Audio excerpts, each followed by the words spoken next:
বন্ধুরা, আবার একটা মিনি ব্লগে তোমাদের সবাইকে স্বাগত। আজকে ছিল বৃহস্পতিবার, গাছ থেকে ফুল তুলে নিলাম, সব ফুলগুলোকে এক জায়গায় করে নিলাম। তারপরে দেখো, আমি আমার পাখিকে কিন্তু স্নান করিয়ে দিয়েছি। আমি আমার পাখিকে কিন্তু রোজ স্নান করাই।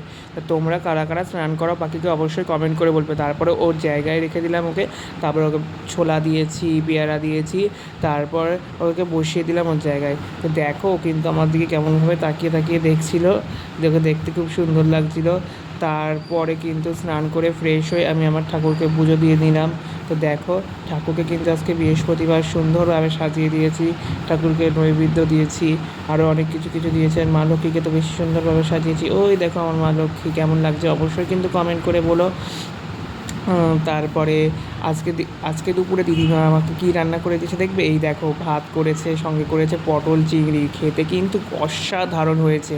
তো দেখো, ভালো লাগলে অবশ্যই কিন্তু লাইক করো, কমেন্ট করো, ফলো করে দিও। বাই।